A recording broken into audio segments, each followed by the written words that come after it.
오늘 요한복음 21장의 그 베드로를 찾아오신 그 주님의 이야기를 좀 함께 좀 살펴보려고 합니다. 그 어제 저녁 늦게 우연히 이제 마무리하면서 TV를 틀었는데 드라마의 한 장면이 딱 나오는데 어머니를 아주 미워하고 원망하는 아들이 있어요. 연락도 잘 안 하고 지내는. 이 어머니가 어느 날 병원을 갔는데 암이에요. 보호자를 데려오라고. 그래서 한참을 정류장에 멍하니 앉아있던 어머니가 이 아들에게 전화를 했어요. 이 아들이 왜 전화했냐고 다그치고 막 화를 내는데 한참을 아무 얘기도 안 하는 거예요. 한참을 그렇게 있다가 이 어머니가 꺼낸 한마디가 딱 있어요. 여러분 뭔지 아세요 혹시? 밥은 그거였어요. 아들한테 한참을 아무 말도 못하고 있다가 한 말이 밥은. 제가 곰곰이 생각하니까 우리 부모님들한테 제일 많이 들은 얘기가 그거 같아요. 밥은 먹고 다니냐. 거꾸로 여러분 부모님 되신 입장에서 어때요? 직장 나가고 결혼해 나가고 타지에 나가야 하는 자녀들 전화 통화할 때마다 제일 먼저 물어보시는 게 밥은 먹고 다니냐. 그게 제일 우리가 많이 하고 듣는 말이 아닐까. 여러분 우리 헤어지고 만날 때도 뭐라고 합니까? 친한 사람들한테 야 우리 언제 한번 밥 한번 먹자 그러잖아요. 우리에게 밥은 참 정말 밥만이 아니라 그 속에 많은 의미를 담고 있는 것 같습니다. 우리만 그런 게 아닌 것 같아요. 그 2차 대전 때 독일군의 공습으로 런던이 폐허가 됐을 때 많은 전쟁 고아들이 생겼다고 합니다. 다급한 대로 정부에서 이 고아들을 다 모아서 임시 보호시설을 마련을 했는데 뭐부터 아이들을 위해서 해줘야 될까 고민을 하다가 당시에 유명한 소아과 의사이자 정신과 의사인 로날드 위니캇이라는 분에게 자문을 구했대요. 아이들에게 가장 시급하게 그리고 중요하게 해줘야 될 게 뭡니까?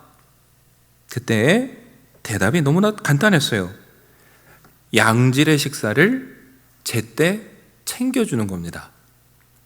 당연히 배를 채우고 영양소를 공급해야 되니까 필요한 거죠. 그런데 그것만이 이유가 아니었어요. 또 다른 이유가 있었는데 뭐냐면은 밥을 먹는다라는 건, 따뜻한 밥을 먹는다라는 건 우리 안에 따뜻한 감정을 심어주는 것이고, 밥을 먹는다라는 것은 밥과 관련된 따뜻한 우리의 추억을, 감정을 불러일으키는 것이기 때문에 뭐예요? 부모를 잃고 이 고아가 된 아이들에게 따뜻한 밥 한 끼를 제때에 잘 챙겨주는 게 그만큼 중요하다라는 거예요.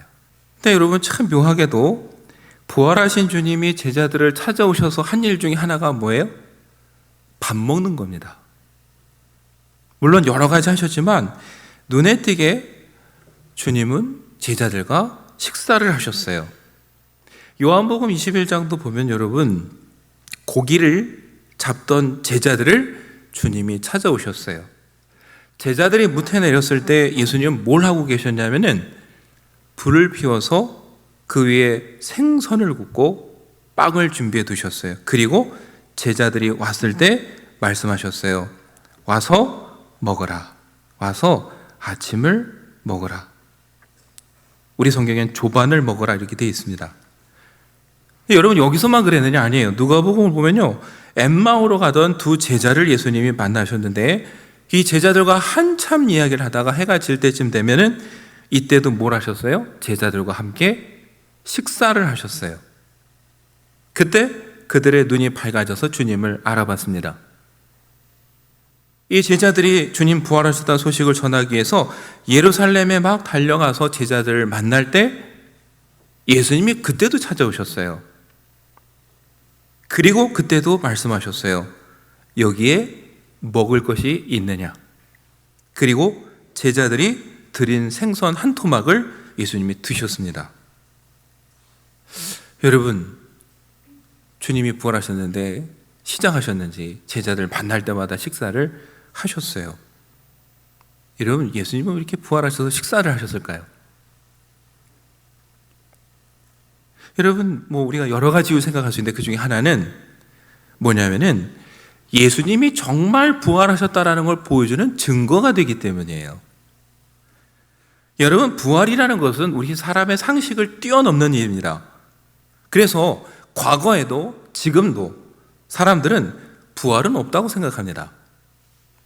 전도를 해도요, 부활만 빼면은 그래도 좋겠는데 부활이 말이 되냐고 하는 사람들이 있어요. 예수님 당시에도 제자들을 향해서 여러분, 예수님이 진짜 죽은 게 아니라는 사람도 있었고요, 환상이라는 사람들도 있었어요.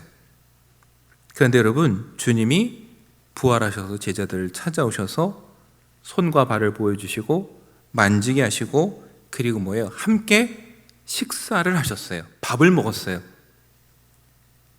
여러분, 함께 밥을 먹었다는 건 뭐예요?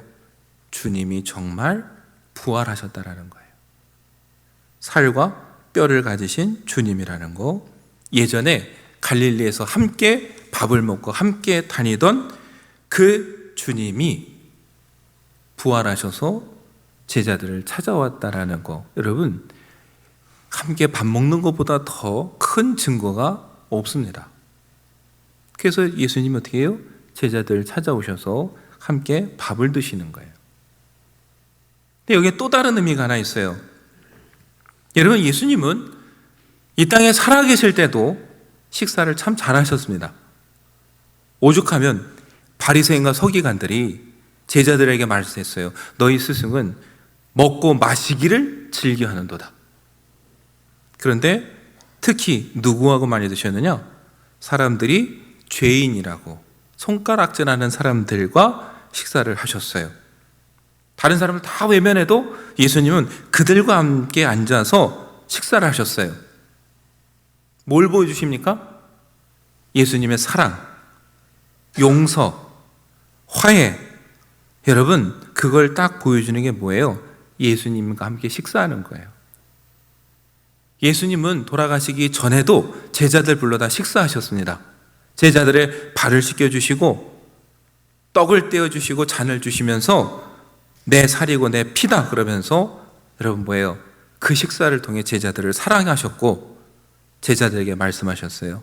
서로 사랑하라고. 여러분, 그러니까 예수님에게 밥 먹는 건 뭐예요? 사랑이에요. 용서예요. 화해예요. 그 주님이 여러분 부활하셔서 제자들을 찾아오셔서 또 먹어요. 오늘 특별히 요한복음 27장은 아까 말씀드렸죠. 이 식사를 또 누가 준비하셨어요? 예수님이 불을 피워 준비하고 계셨어요. 제자들에게 주셨어요. 무슨 뜻입니까? 너희들은 나를 배신하고 도망갔지만 나는 여전히 너를 사랑한다. 아까 그 드라마에 나온 장면처럼 아들은 계속 부모를 원망하고 미워하고 왜 전화했냐고 따져도 어머니는 자기 아픈 거 얘기는 못해도 뭐라고 그래요? 밥은. 여러분, 그 한마디에 다 있듯이 예수님이 제자들과 밥을 드시는 건 배고파서가 아니에요. 미안해하고 죄책감에 찔려하는 제자들을 뭐예요? 용서해 주시는 거예요. 와서 밥 먹어라. 그 한마디로 뭐예요? 내가 너를 다 용서하고 사랑한다. 그 수많은 말을 다 담고 있는 게 뭐예요? 밥이에요.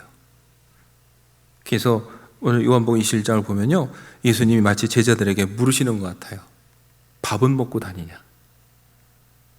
네, 예수님 십자가에 달리실 때 도망가고 어떻게 해야 될지 모르고 방황하고 밤새 어떻게 해보려고 금을 던졌지만 허탕은 치고 들어오는 그 제자들을 보면서 마치 부모님이 안타깝게 자식을 보면서 말씀하시는 것 같아요.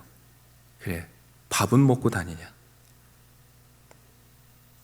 그러면서 여러분, 나는 너를 이미 다 용서했다. 와서 이 밥 먹고 다시 잘해보자. 여러분, 그래서 예수님이 굳이 부활하셔서 제자들과 밥을 드시는 거지, 예수님이 밥이 아쉬워서가 아니에요. 나는 너를 용서한다. 와서 밥 먹고 우리 다시 한번 옛날처럼 잘해보고 너희가 잘했으면 좋겠다. 그래서 뭐예요? 제자들을 찾아오셔서 밥을 차려주시고 함께 드시는 거예요. 그런데 복음서마다 좀 다르긴 하지만 오늘 요한복음은 유독 그 식사의 자리가 어디입니까? 갈릴리예요. 왜 갈릴리일까? 우리가 한번 생각을 해봐야 돼요. 물론 예수님은 돌아가시기 전에 말씀하셨어요. 다시 살아나 갈릴리로 먼저 갈 것이다. 그리고 정말 갈릴리로 오셨어요. 생각해보면 여러분, 갈릴리가 중요한 곳이에요. 제자들이 예수님을 처음 만난 곳이 갈릴리입니다. 주님과 함께 갈릴리 주변을 다니면서 정말 많은 경험을 했어요. 병자를 고치고 오병의 기적도 일으키고 예수님과 얼마나 많은 사역을 했고 경험한 곳인지 몰라요. 한마디로 갈릴리는 뭐예요? 은혜의 자리예요. 주님을 만나고 주님을 경험한 은혜의 자리인데, 묘하게도 뭐예요? 베드로에게는 그래서 조금 더 마음 아픈 곳이에요. 지금도 다니면 옛날에 주님과 함께 했던 일들이 다 기억나는데, 그런데 와서 쳐다볼 때마다 마음 한켠이 찔려요. 왜 찔릴까요? 다 버려도 나는 주님 버리지 않겠다고 했는데 3번이나 주님을 부인하고 도망쳐서 갈릴리로 와 있어요. 그러니까 여러분, 갈릴리 호수를 볼 때마다 주님과 함께 했던 은혜도 떠오르지만 그만큼 마음 한켠엔 찔려요. 그냥 늘 마음 한켠이 불편해요. 예수님을 버리고 왔는데. 그래서 뭐예요? 은혜의 자리인데 또 마음이 불편하고 뭘 하고 싶은데 나서기가 두렵기도 하고 죄책감에 시달리는 자리가 여러분 갈릴리예요. 근데 이 묘한 상황이 저와 여러분에게도 있을 때가 있습니다. 뭐예요? 저도 여러분도 살아가다 보면은 베드로처럼 내 의지와 상관없이 넘어지고 실수할 때가 있습니다. 두려워서, 무서워서,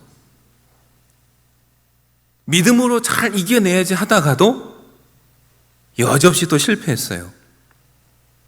그래서 다시 주님 앞에 나가고 싶은데 어떤 마음이 들어요? 가끔은 미안해서, 죄송해서 주님 앞에 못 나갈 것 같고, 한동안 교회에 떨어져 있다가 다시 교회에 가려고 하니까 미안해요. 그래서 뭐예요? 그립기도 한데 또 마음에 찔리기도 하고 미안하기도 한 곳. 여러분, 그런 경험이 사실은 우리에게도 있어요. 그러니까 예수님 뭐예요?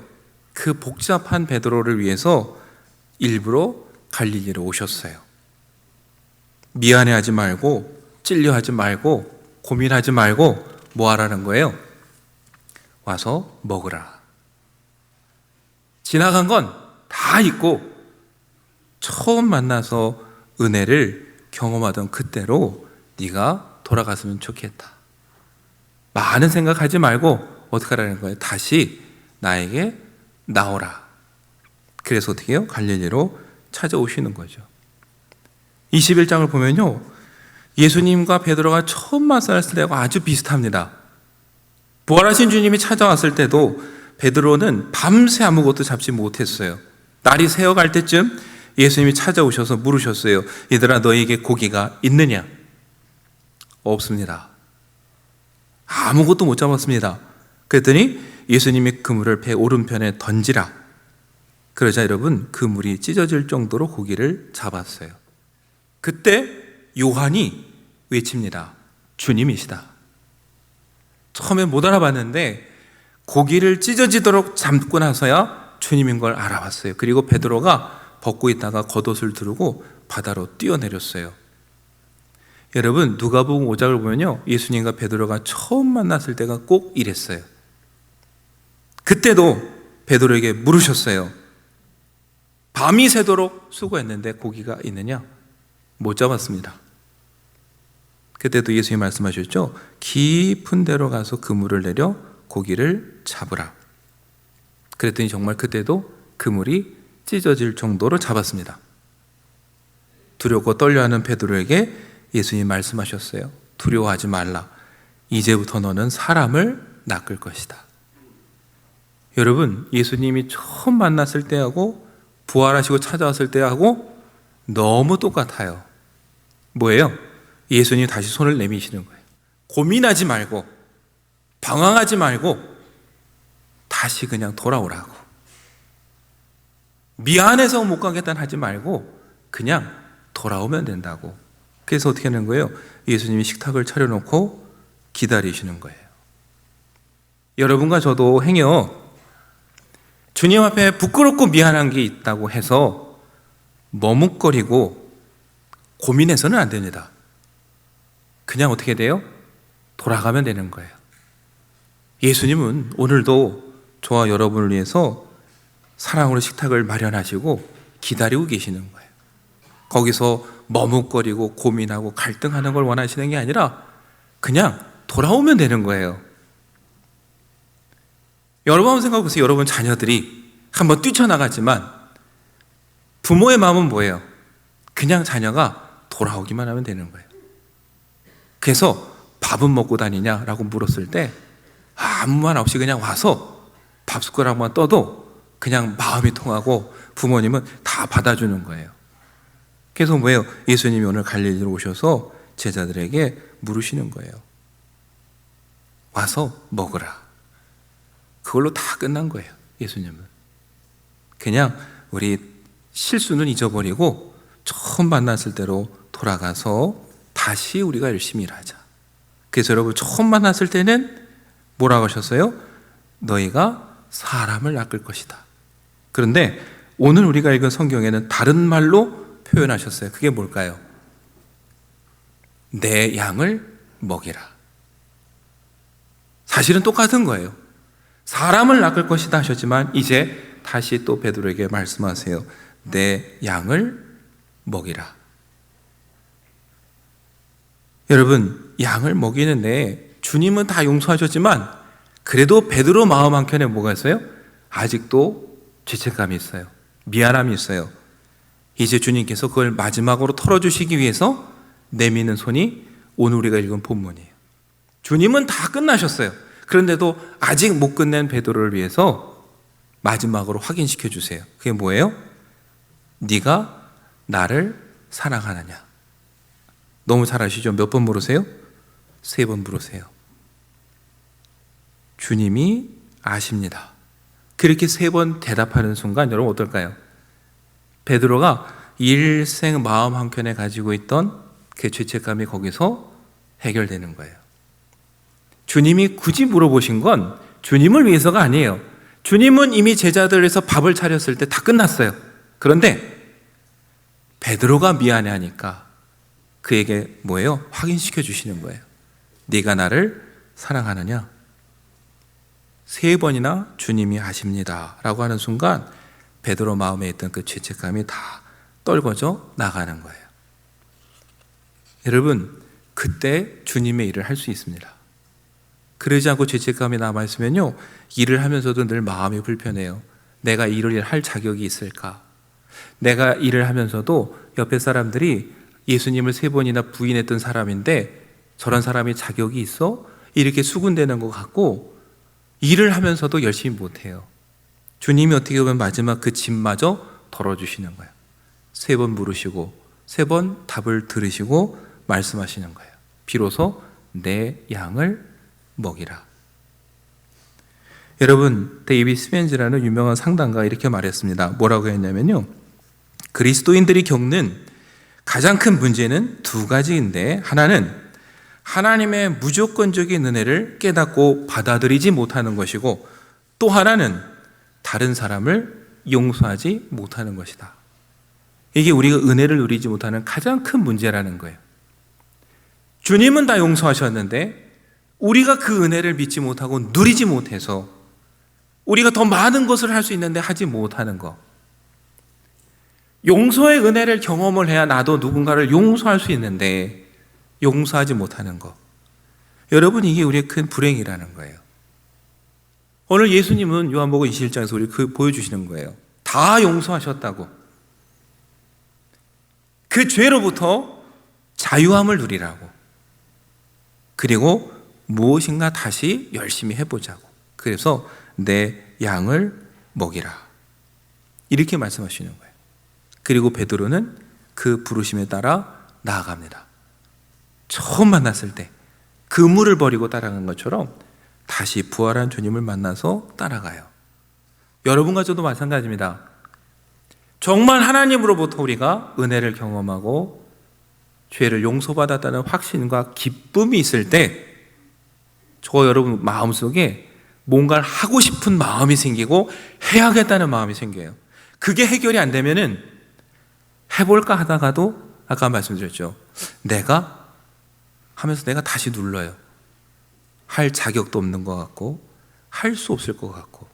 물론 베드로는 전에도 하고 싶은 마음이 있었어요. 근데 뭐가 다르냐면은 전에는 뭐예요? 자기가 하고 싶은 걸 원했어요. 그런데 부활하신 주님을 만나고 변한 건 뭐냐면은 자기가 하고 싶은 게 아니라 주님이 원하시는 걸 하고 싶은 마음이 생기는 거예요. 여러분, 그걸 잘 보여주는 말씀이 오늘 18절에 나와요. 예수님이 베드로에게 뭐라고 하십니까? 내 양을 먹이라 하시고는 이어서 네가 젊어서는 스스로 띠띠고 원하는 곳으로 다녔거니와 늙어서는 네 팔을 벌리리니 남이 네게 띠띠우고 원하지 아니하는 곳으로 데려가리라. 예수님이 베드로를 너무 잘 아시는 거예요. 네가 전에는 네 혈기대로 네가 원하는 걸 위해서 그렇게 열정적으로 살았다면 앞으로는 남이 너에게 띠띠우고 원치 않는 곳으로 데려갈 것이다. 무슨 뜻입니까, 여러분? 개인적으로 그가 순교를 할 것임을 말씀하시는 거고, 더 중요한 건 이제 그가 부활하신 주를 만난 이후에는 하나님의 인도하심대로, 성령의 인도하심대로 살게 될 것이라는 걸 말씀하신 거고, 베드로는 정말 그렇게 살았습니다. 여러분, 이제 부활주일을 지나고 부활절 두 번째 주일을 맞았어요. 우리가 여러분 하루하루 갈수록 부활의 은혜를 잊어서는 안 됩니다. 또 주님 앞에 부끄럽고 미안한 마음 때문에 머뭇거려서도 안 되는 거예요. 우리가 할 일은 하나입니다. 우리를 위해 죽으시고 부활하신 주님의 은혜를 기억하는 것이고, 그 주님은 베드로를 찾아오신 것처럼 이미 우리를 용서하셨고 우리를 위해 식탁을 마련하고 계시다라는 거. 우리가 할 일은 주님이 초대할 때 가서 먹는 거예요. 거기서 내 자존심, 내 자격을 논할 게 아니라 그냥 가서 그 은혜를 받아 누리는 거고, 그리고 그 밥을 먹다가 마음이 뜨거워져서 무엇인가를 내가 해야겠다는 마음이 들었을 때 그 일을 하면 되는 거예요. 근데 우리는 때로 너무 복잡하게 살아요. 자격을 논하고 능력을 논하고 많은 것을 생각하는 것 같고 그게 믿음인 것 같은데, 사실 진짜 믿음은 뭐예요? 그것마저도 다 내려놓고 주님이 오라 하시면 가는 거고, 주님이 밥은 먹고 다니냐?